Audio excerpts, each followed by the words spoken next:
Graças a Deus. Amém. Paz do Senhor, igreja. Vocês estão bem? Glória a Deus. Estou muito feliz de estar aqui mais uma noite. É precioso estar aqui com vocês. E eu vou falar hoje sobre oração. Amém? Cadê os que gostam de orar aí? Dá um glória. Aleluia.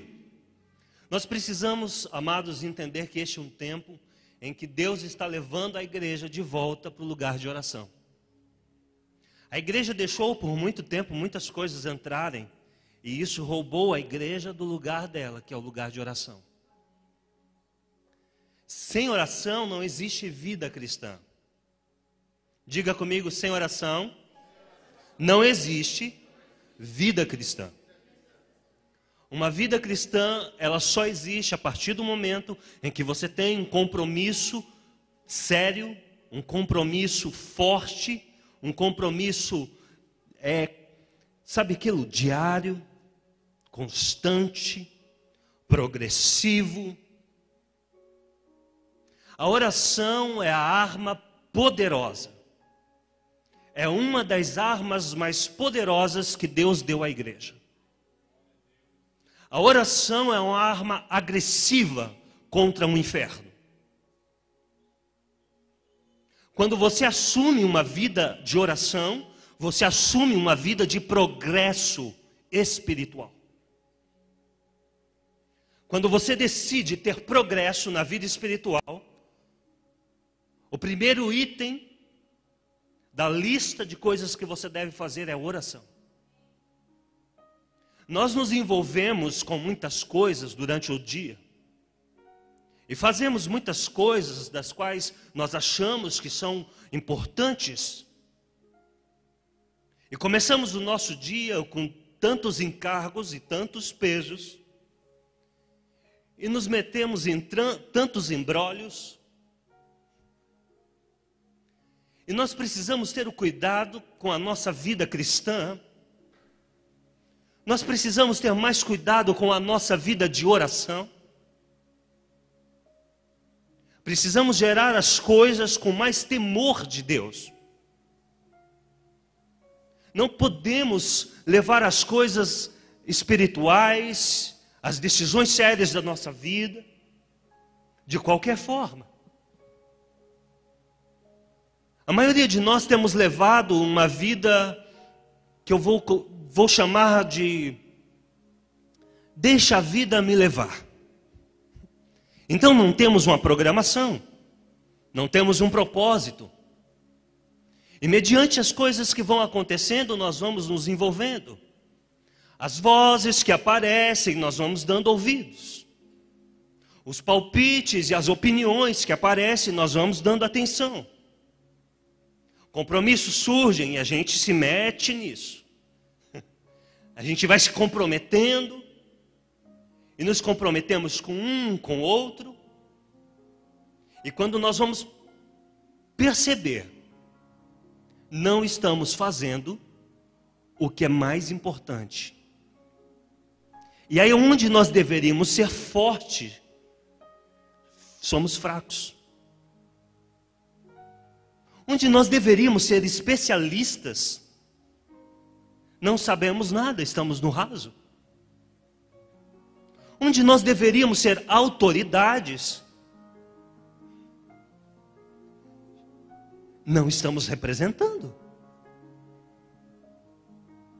Então, quando somos colocados diante de grandes desafios espirituais, não temos forças, não conseguimos respostas,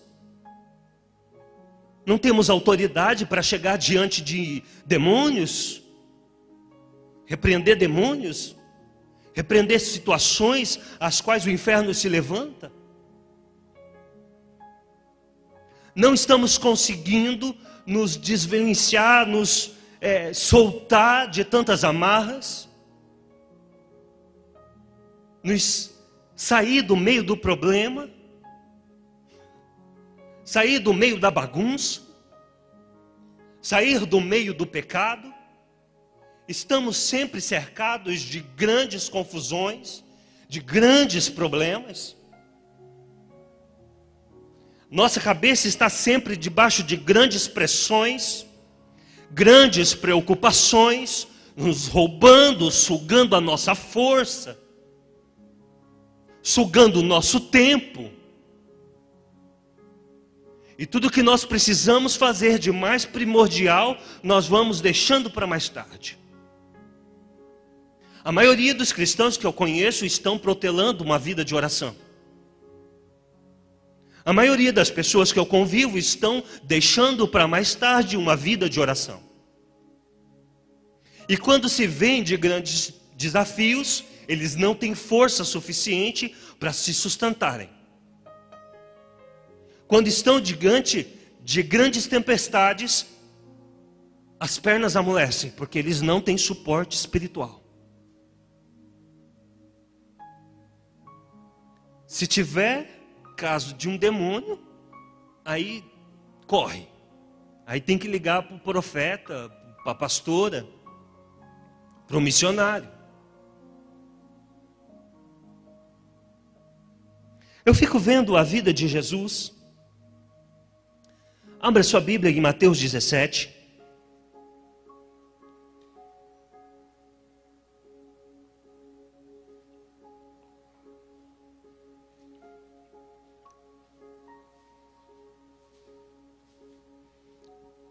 Seis dias depois, Jesus tomou consigo Pedro, Tiago e João, irmão de Tiago, e os levou em particular a um alto monte.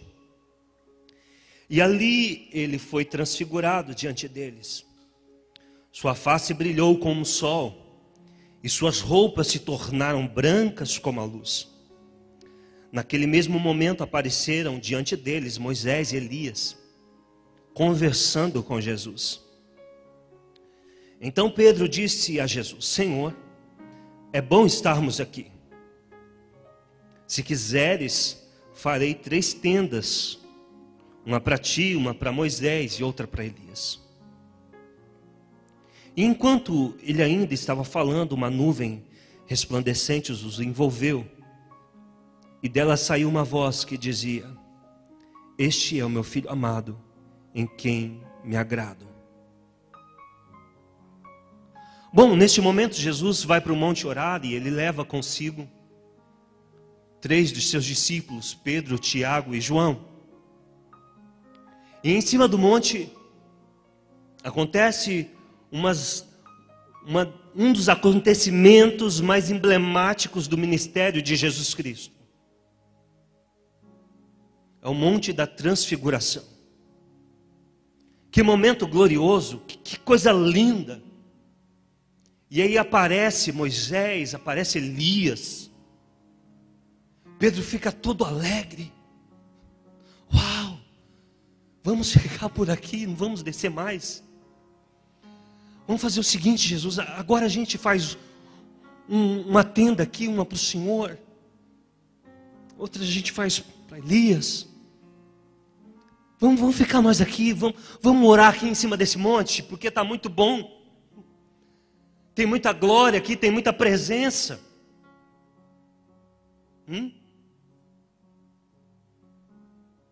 Sabe aquele dia que você vem para o culto, que não dá vontade de ir embora? Que a glória de Deus se manifesta, e você fala: uau, se tivesse um quartinho aqui na igreja, ia pedir para a pastora deixar eu morar aqui. Está muito bom isso, está maravilhoso. Não vamos embora, vamos continuar. O louvor acaba, os irmãos estão com fome e você quer ficar um pouco mais ali na presença. O nosso grande desafio é segunda-feira. O nosso grande desafio é descer o monte. Porque ter uma vida cristã dentro da igreja, ter experiências espetaculares dentro da igreja, ver a manifestação da glória de Deus aqui, é maravilhoso. E aqui você recebe força, você recebe ânimo, você recebe poder. Mas amanhã tudo isso vai ter que funcionar. Segunda-feira tudo isso vai ter que funcionar. Então, quando os discípulos descem o monte, o que está acontecendo lá? Aí você vai ler a partir do verso 14. Quando chegaram onde estava a multidão, um homem aproximou-se de Jesus, ajoelhou-se diante dele e disse: Senhor, tem misericórdia do meu filho. Ele tem ataques, está sofrendo muito. Muitas vezes cai no fogo ou na água. E eu os trouxe aos teus discípulos, mas eles não puderam curá-lo.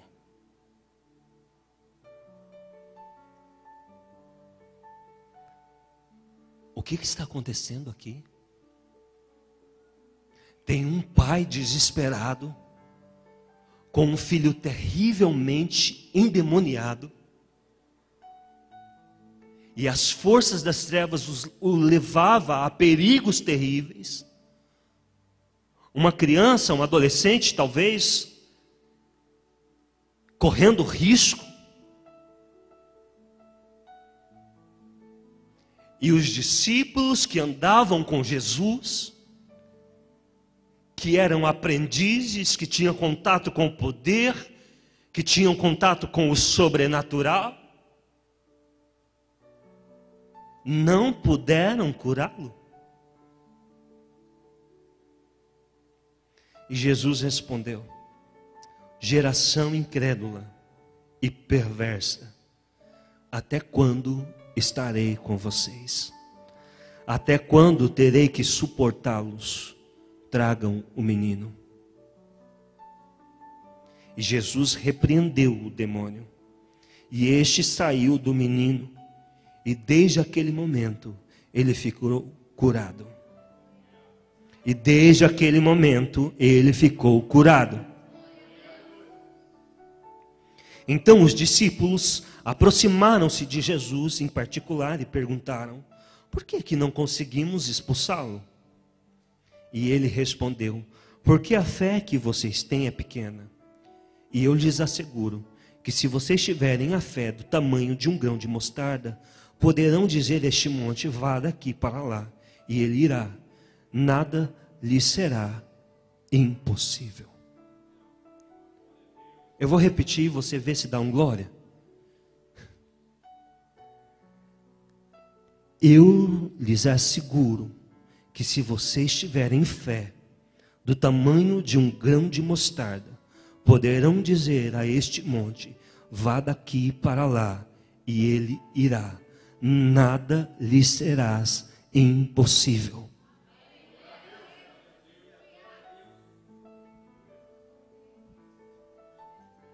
Tem coisas que você move pela fé.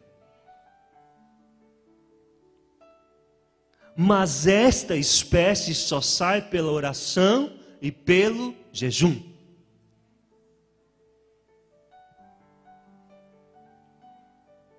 Tem ambientes, queridos, lugares, lutas, problemas, que se você não tiver um posicionamento firme de oração, você não vai romper. Tem muito cristão sendo envergonhado porque não descobriram ainda o lugar da oração. Há muitas pessoas que não conseguem viver uma vida cristã, que não conseguem viver uma vida de obediência. E se você olhar hoje nos nossos dias, até grandes igrejas, grandes líderes estão sendo expostos por causa de pecados.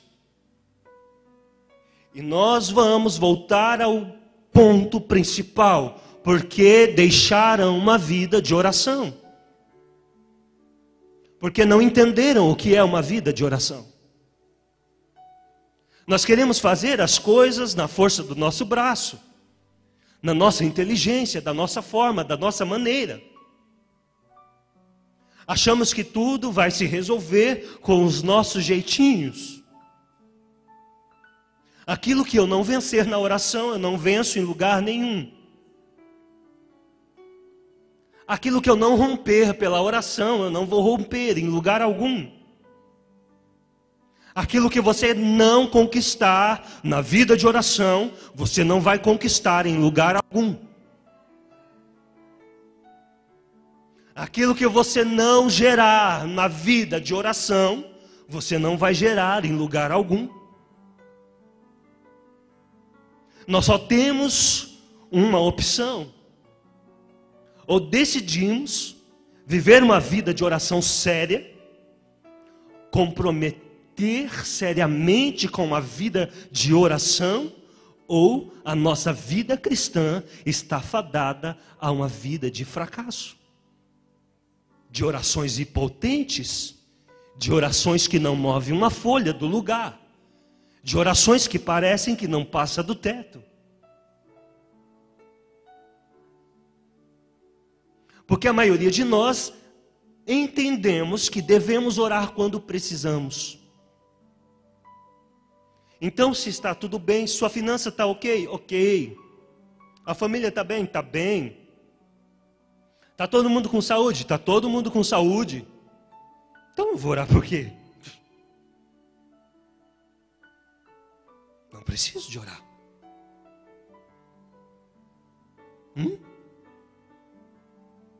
E aí vamos indo. E o tempo vai passando. E as coisas vão acontecendo. E daqui a pouco o cenário muda. E aí você não tem controle. E quando a onda se levanta, você dá uma ordem e não acontece. Aí você chega diante da montanha e fala: montanha, transporta-te daqui para lá. E não acontece. Aí você vem para a Bíblia e fala: a palavra de Deus está mentindo.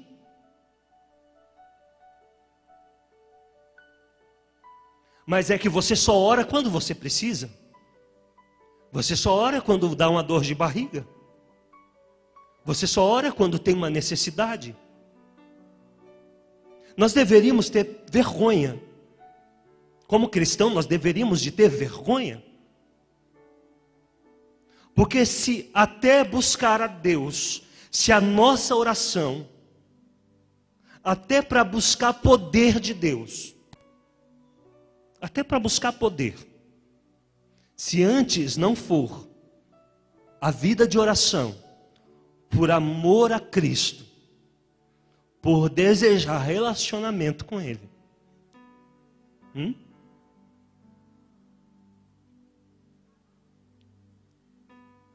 até isso não estaria dentro de um propósito de uma vida de oração. Sabe por que nós não conseguimos viver uma vida de oração? Sabe por que a vida de oração sempre é um fiasco da maioria dos cristãos? Porque ainda não amam Cristo intensamente. Porque Cristo ainda não é o seu maior amor. Porque se Cristo é o seu maior amor, se você é apaixonado por Cristo, você não conseguiria viver um dia sem falar com Ele. Você consegue ficar um dia sem falar com a sua esposa? Você consegue ficar um dia sem se comunicar com seus filhos? E entra em casa, e sai de casa, e faz as tarefas, e vai para lá, e vai para cá, e não dá nem um bom dia para o seu filho que você ama? Para o seu esposo, para o seu cônjuge? Então dizemos que amamos a Deus, mas a nossa conversa com Ele é apenas uma conversa de exploração. Dá-me, dá-me, dá-me, dá. Agora, Deus virou um grande Papai Noel que está lá esperando você enviar a carta, a lista, para Ele completar os seus desejos. Então eu quero ter uma vida de oração. Eu quero ter uma vida de oração, mas eu não quero ter uma vida de relacionamento.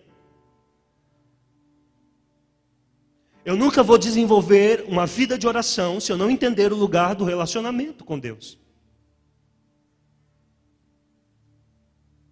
Eu nunca vou desenvolver uma vida de oração a contento, porque nós sempre estamos no vermelho. Eu deveria orar mais. Eu deveria estar orando. Nós tivemos uma célula algum tempo atrás, e a gente teve uma conversa muito franca, muito aberta com a célula, e descobrimos que a maioria de nós não orávamos. Então a gente fez alguns mecanismos para nos cobrar nós mesmos de desenvolvermos essa vida de oração. Então alguém mandou fazer uma faixa, colou no teto, você deveria estar orando. Alguém fez uma proteção de tela no computador, você deveria estar orando. Outro escreveu na porta da geladeira, você deveria estar orando. Nós sempre estamos no vermelho na vida de oração.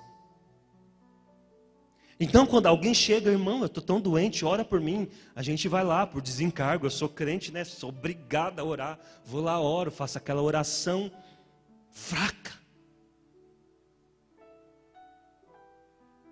Sem vida, sem poder. Não é que eu tenho que ser forte. Porque o poder não está em quem ora, o poder está em quem ouve a oração.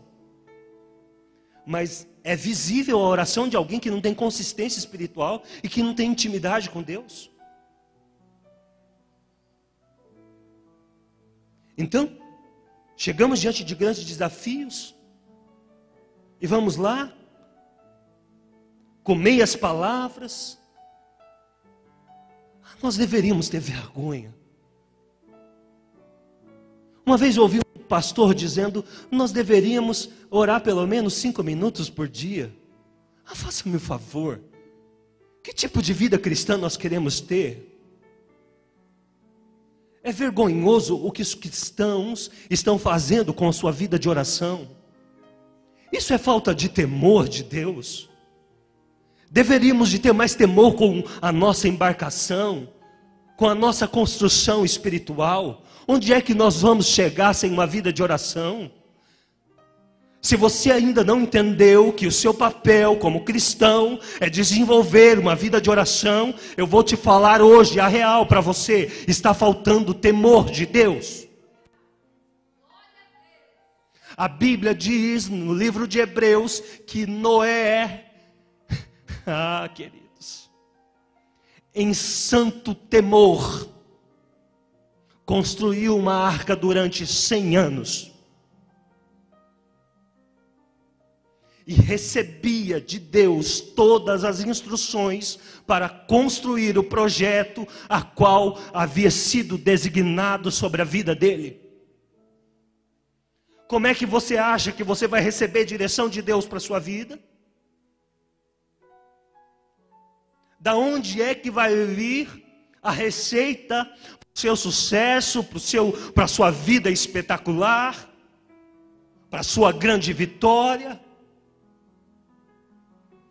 Sabe o que é uma vida vitoriosa? É uma vida que você tem progresso. É uma vida que você tem passos firmes, que você está avançando, que você tem metas. As pessoas agora arrumaram um nome para uma situação para a vitória. Vitória agora é você fazer tudo errado, e na hora que você estiver no buraco, você clama e Deus te tira do buraco. Aí dá aquela acalmada. Passa o susto, está lá você de novo, cavando o mesmo buraco, para cair no mesmo lugar e sofrer as mesmas consequências. O sangue de Jesus tem poder. Deus não te chamou para isso. Deus não te chamou para andar em derrota.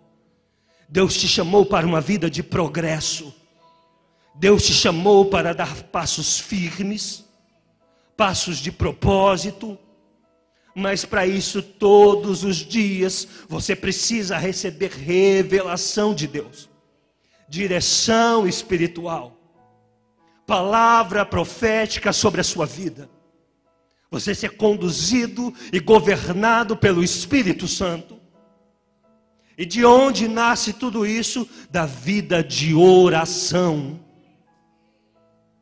Aleluia.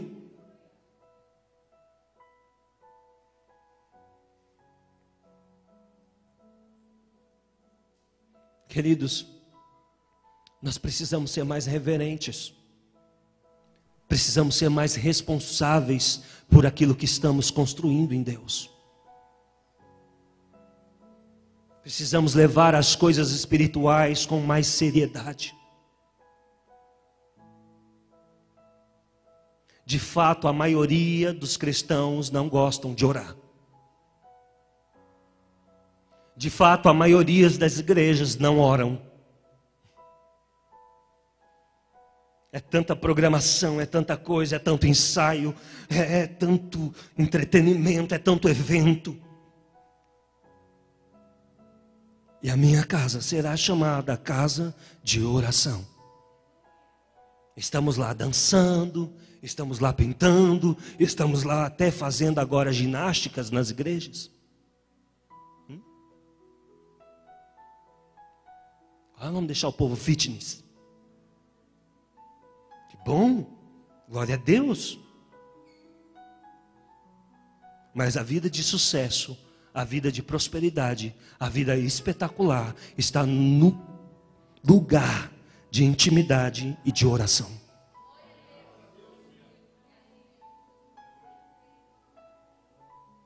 Então nós saímos do culto, chegamos no meio da bagunça da nossa vida. A segunda-feira está pegando fogo. É problema de todo lado. O telefone toca, problemas familiares, e nós temos a capacidade de ficar horas e horas no WhatsApp, numa ligação, e discutimos, e queremos resolver problemas. Temos a capacidade de conversar 2, 3 horas sobre o mesmo assunto, discutimos exaustivamente sobre qualquer assunto. Mas quando o assunto é a oração, 10 minutos é um século. Porque não estamos apaixonados pelo Cristo.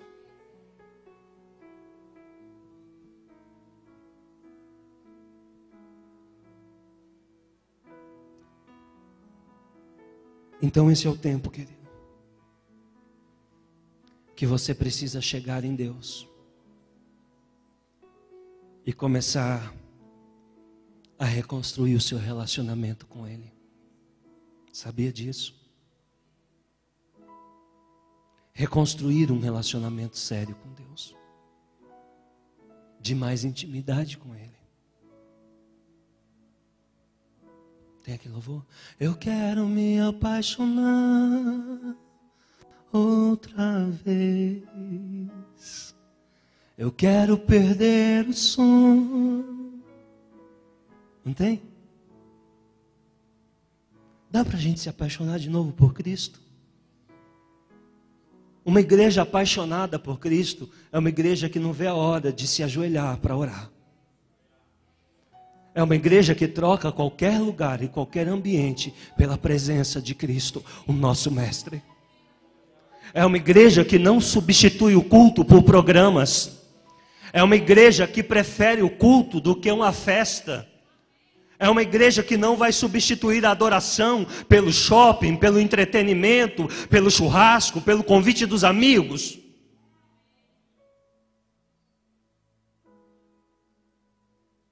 A igreja apaixonada por Cristo não é a igreja que protela para falar com Ele.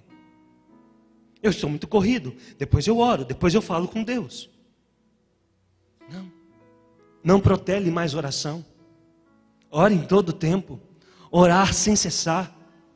É possível ter uma vida de oração, sim. Uma vida séria de oração é possível, é tangível, está disponível para você. Jesus não pediu nada para você que você não pudesse fazer. Se Jesus pediu que você orasse, é porque você pode orar. E orar é falar com Ele, envolver Cristo em todas as áreas da sua vida. Envolver Cristo no seu dia a dia, nas suas decisões, nas suas conversas, na sua mesa. O problema é que nós queremos falar as coisas que vêm na nossa mente. Então Cristo não pode participar da nossa mesa, porque possivelmente vai sair um palavrão. Vai sair uma palavra torpe. Então a gente exclui.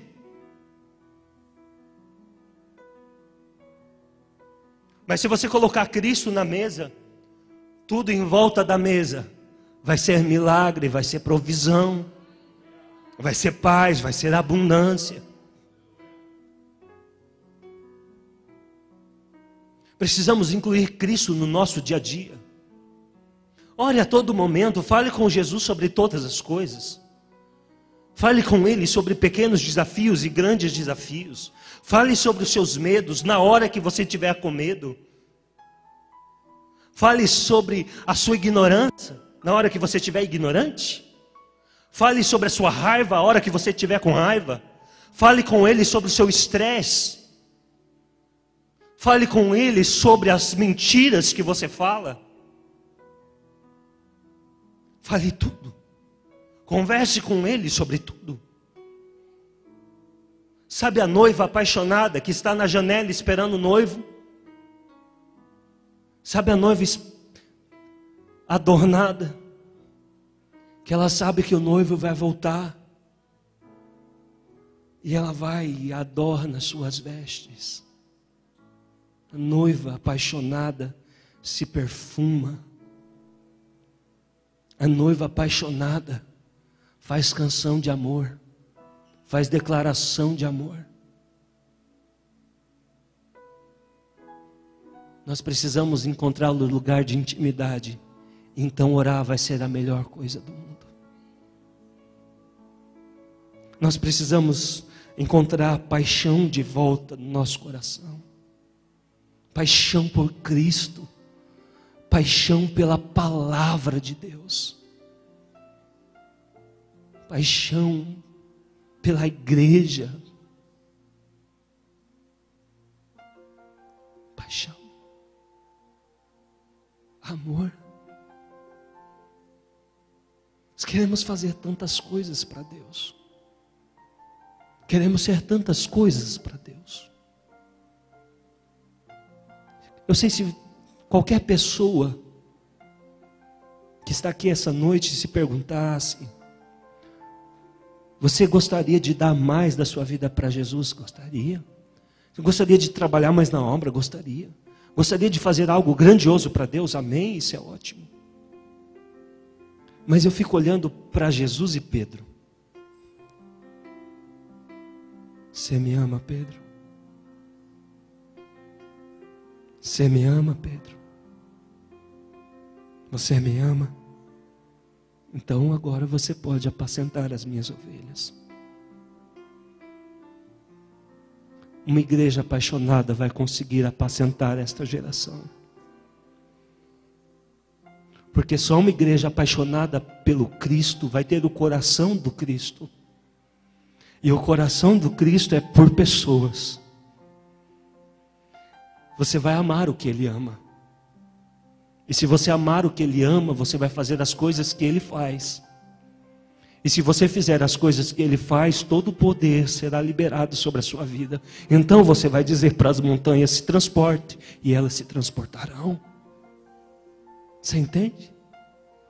Se a minha palavra estiverdes em vós, se vós estiverdes em mim, e minha palavra estiverdes em vós, me pedirei tudo, tudo, tudo, é tudo o que quiseres, e vos será feito.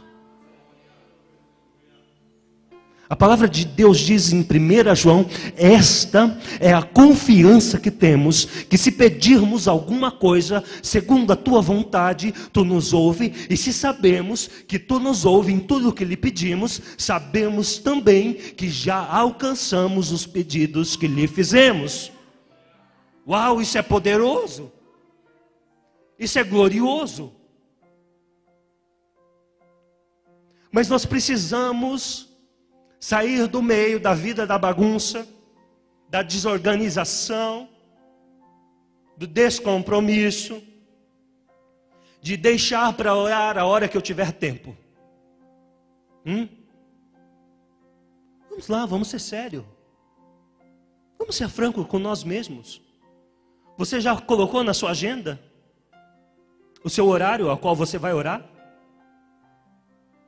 Você já definiu com você mesmo, você e o Espírito Santo? Olha, todos os dias às 6 da manhã, ou às 8 da manhã, ou ao meio-dia, é meu horário de oração.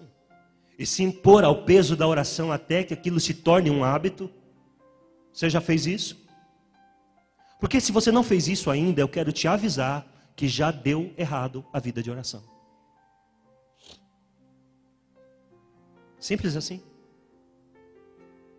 Ou você decide ter uma vida de oração e coloca isso como algo a ser seguido, uma meta a ser batida. Ou você vai ficar amassando o barro a vida inteira. Sabe o que é amassando o barro? Não sai do lugar. Cansa, desgasta, soa, transpira, fica exausto, mas não sai do lugar. Deus te chamou para isso? Deus te chamou para isso?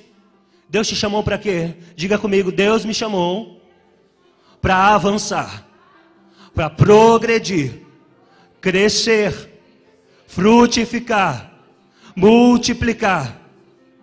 E isso só tenho através de uma vida comprometida com oração. Aleluia! E é por isso que nós vamos orar. Amém?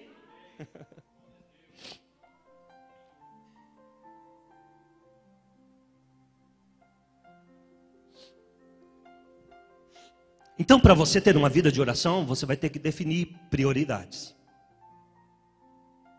Você vai ter que fazer uma reunião séria com você, com a sua casa. E vai, o que está acontecendo que eu não consigo orar? O que é que está tomando o meu tempo, que está sugando as minhas prioridades? Abra sua Bíblia em Atos, no capítulo 6. Capítulo 6, versículo 2. E os 12, convocando a multidão dos discípulos, disseram: não é razoável que nós deixemos a palavra de Deus e sirvamos às mesas. Escolhei, pois, entre vós, irmãos, 7 homens de boa reputação, cheios do Espírito Santo e de sabedoria, as quais constituamos sobre esse importante negócio. Mas nós, diga nós, perseveraremos na oração e no ministério da palavra. O que está acontecendo aqui?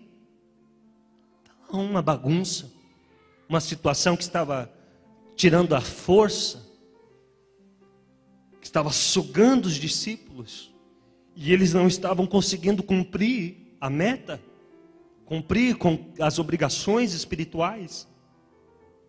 Não, nós não podemos cuidar disso e nosso maior propósito falhar. Não podemos falhar no nosso propósito.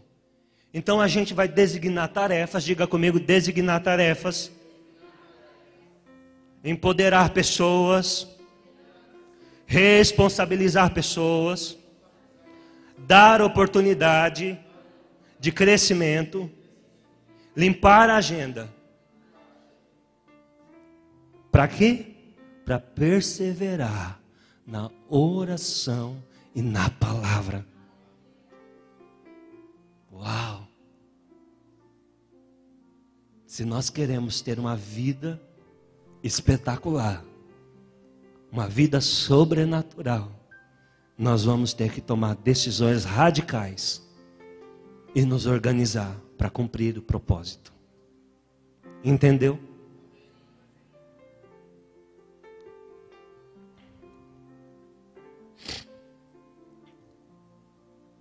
Eu fico muito feliz quando uma igreja se propõe a falar de oração.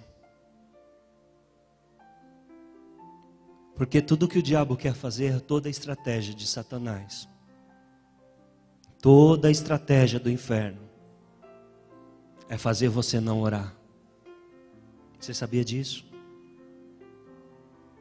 Porque se ora para todo o processo. Sabe quanto você é crente? O quanto você ora. Eu já disse isso aqui. Então a gente gosta de aparecer espiritual.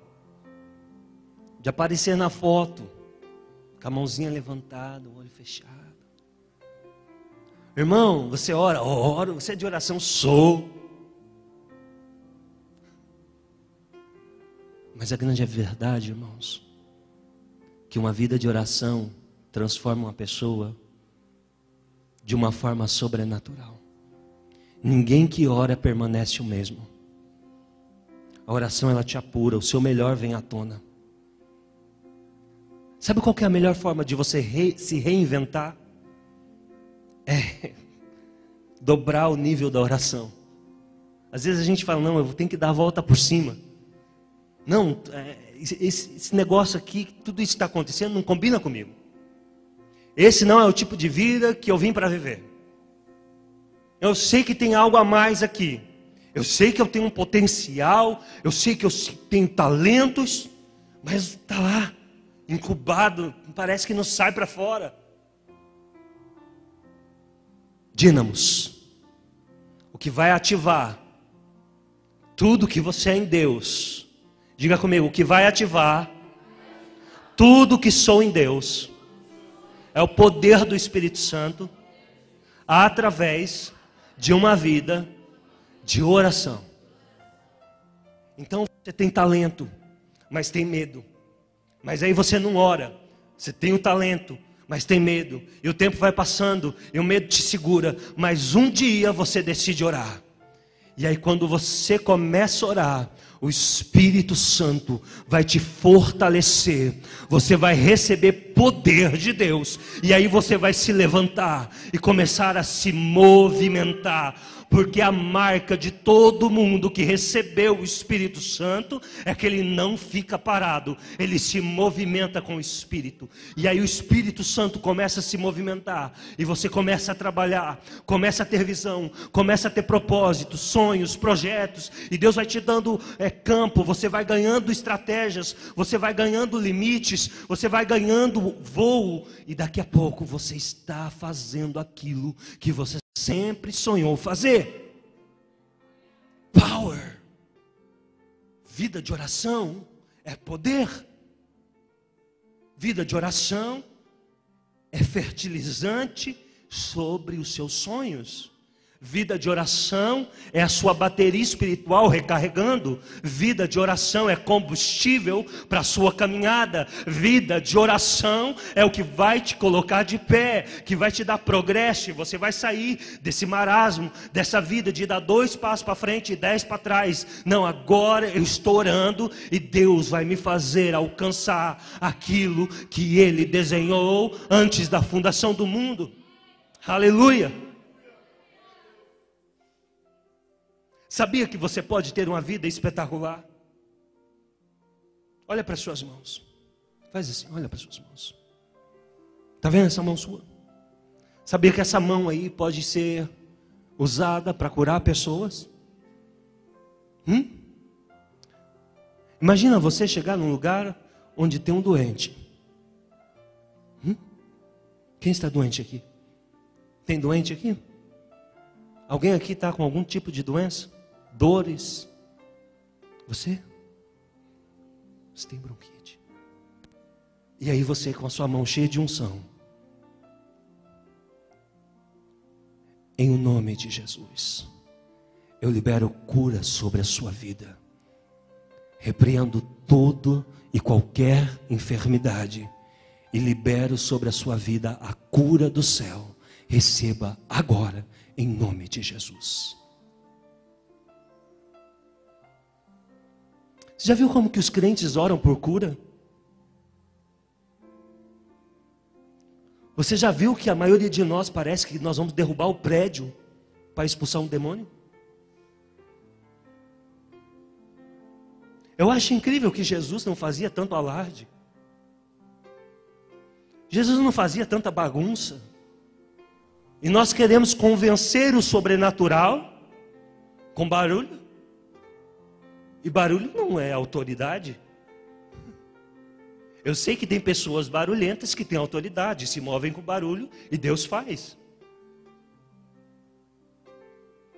Mas a sua mão pode ser produtora de grandes milagres e sobrenatural. Você pode orar e coisas grandiosas acontecerem. Você pode impor a mão e coisas maravilhosas podem acontecer. Se você orar. Por que nós achamos que só o vizinho que pode ser uma bênção?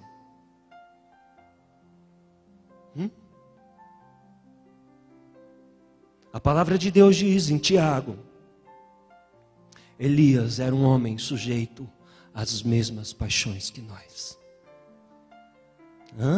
Ele não era um ET? Não. Ele não era um anjo? Não. Ele era um homem? Era. Sujeito às mesmas paixões, às mesmas tentações, às mesmas dores, às mesmas frustrações. Mas orou, pedindo que não chovesse, e por 3 anos e 6 meses não houve chuva sobre a terra.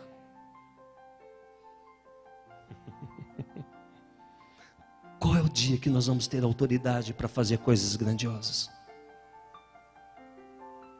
Porque pelo que me consta aqui, foi algo que Elias falou e o céu decretou em cima da voz dele. Não foi Deus que falou para ele: olha, avisa aí que eu vou fazer uma seca. Não, ele determinou. E os céus decretou em cima da palavra dele. Você pode fazer orações grandiosas. Você pode ter uma vida de oração poderosa. A vida de oração que você sonha é possível. A vida de oração sobrenatural está acessível a você. O diabo tem falado que vai ser muito desgastante. O diabo fala que você vai ter que lutar muito. Vai ter que renunciar muita coisa. Mas hoje o Espírito Santo está dizendo: filho, a vida de oração é possível. É só você se apaixonar por mim outra vez. Fica de pé. Quem é casado aqui? Quantos anos de casado? 14 anos. Quem tem mais tempo que esse irmão? Quantos? 22. 20? 24? 16. Todo mundo que é casado sabe que amor precisa de manutenção. Todo mundo que já foi no encontro de casal aprendeu que se você não tiver a manutenção do casamento, o amor esfria. Que melhor que o primeiro amor é o amor maduro.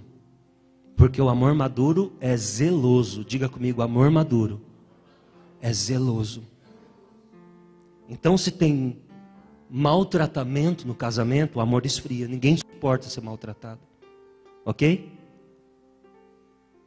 Então, um casamento, todos os dias você precisa de pequenos atos de carinho, de compreensão. O marido sabendo que a esposa é o vaso mais frágil. É ou não é? Se não tiver esse cultivo, os anos vão passar, o amor vai se esfriar. E a convivência fica impossível. Aí chega o momento que chega aquele casal, quase 40 anos de casado, na igreja, para o pastor: queremos separar. Jesus, o que aconteceu? Aconteceu que ninguém cultivou o casamento. Aí o amor esfriou. Aí eles vão para o tratamento. Aí vai para o SOS casamento, vai para o encontro de casal. Aí lá eles têm que reaprender a amar de novo, porque eles não vão divorciar, que eles casaram para chegar no céu junto. É ou não é? Aí lá vai passar na escolinha do amor de novo. Aprender, mandar bilhetinho, é ou não é? Deixar um chocolatinho, mandar bilhetinho, tratar bem, falar palavras de carinho, para voltar o lar ser o jardim do Éden. É assim ou não é? E aí o amor renasce. Aí o casamento muda. A família muda, tudo muda. O que isso tem a ver com a vida de oração? Tem a ver que você é a noiva. E ele é o noivo. E a falta de conversa compromete o relacionamento. Esfria. Perde o interesse. Já não tem mais interesse um no outro. Não é assim quando o casal não se conversa? Não perde o interesse? E aí a tarefa agora é o quê? Apaixonar de novo. E de novo. Porque é todos os dias. O coração apaixonado vai queimar todos os dias de amor.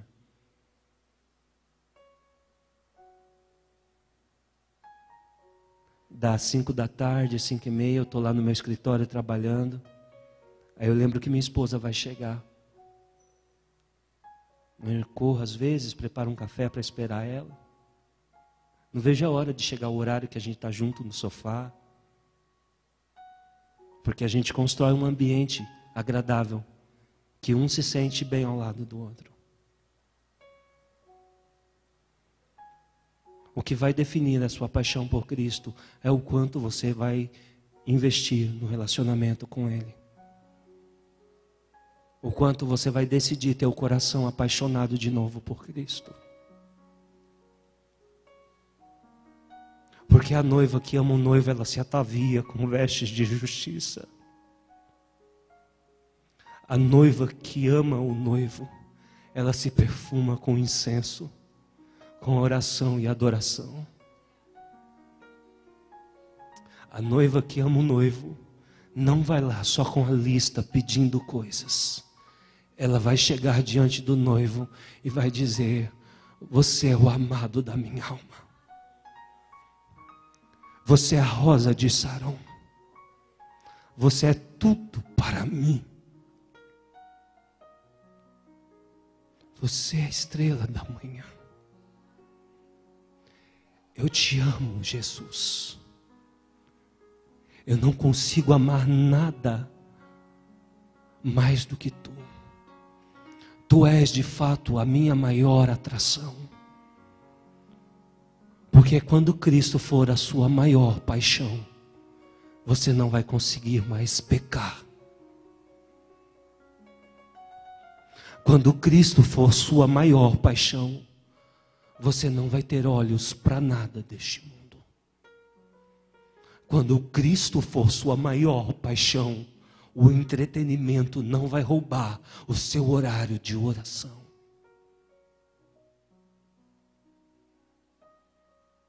Precisamos de nos apaixonar como igreja. Precisamos fazer declarações de amor. A noiva apaixonada está aqui. Esta é a noiva apaixonada que aguarda a volta do noivo. Mas enquanto ele não vem, ela está aos pés dele todo dia.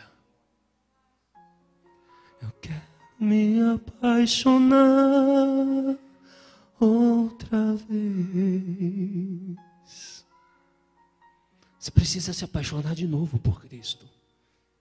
E aí você vai saber o que é uma vida de oração.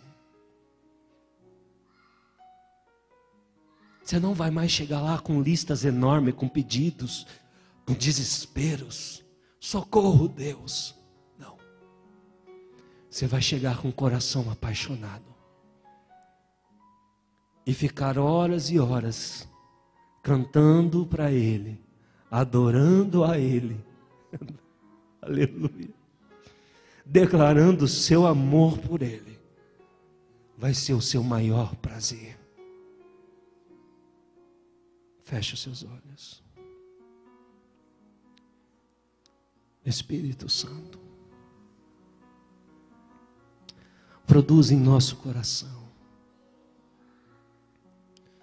um fogo que não se apaga.